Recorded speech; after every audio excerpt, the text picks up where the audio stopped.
গ্রিনল্যান্ডকে কোনো দেশের অধীনে নয় বরং স্বাধীন সার্বভৌম রাষ্ট্র হিসেবে দেখতে চান দ্বীপটির বাসিন্দারা।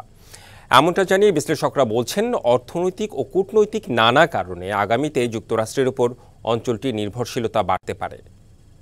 প্রথম মেয়াদে যুক্তরাষ্ট্রের প্রেসিডেন্ট থাকার সময় গ্রিনল্যান্ডের নিয়ন্ত্রণে নেয়ার ইচ্ছার কথা জানিয়েছিলেন ডোনাল্ড ট্রাম্প। দ্বিতীয় মেয়াদে জিতে সেই ইচ্ছায় জোর দিয়ে ট্রাম্প বলেন, যুক্তরাষ্ট্রের জাতীয় নিরাপত্তার স্বার্থে কৌশলগতভাবে গুরুত্বপূর্ণ আর্কটিক অঞ্চলের এই দ্বীপ অধিগ্রহণ করা প্রয়োজন। ৬০০ বছরেরও বেশি সময় ধরে গ্রিনল্যান্ড ছিল ডেনমার্কের অংশ। ১৯৫৩ সালে এটিকে আনুষ্ঠানিকভাবে দখলে নেয় দেশটি। তখন থেকেই অঞ্চলটি নিজেদের অধীনে নেয়ার কথা বলে আসছিল যুক্তরাষ্ট্র। গ্রিনল্যান্ড নিয়ে সম্প্রতি ডোনাল্ড ট্রাম্পের মন্তব্য মিশ্র প্রতিক্রিয়া দেখা গেছে ডেনমার্ক ও গ্রিনল্যান্ডবাসীর মধ্যে। তারা বলছে, এই দ্বীপ বিক্রির জন্য নয়, এর ভবিষ্যৎ নির্ভর করছে জনগণের ওপর। সানবিট সব দিবে সামাল। সানবিট ম্যাজিক প্রেস ডিশওয়াশিং এর মাথা ঘোরানো সলিউশন।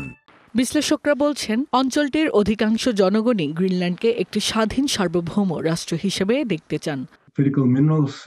বহুদিন ধরে গ্রিনল্যান্ডের জনগণ ডেনমার্ক থেকে স্বাধীন হওয়ার কথা বলে আসছেন। তবে আমেরিকার মতো নতুন কোনো ঔপনিবেশিকের দখলে যেতে চান না তারা।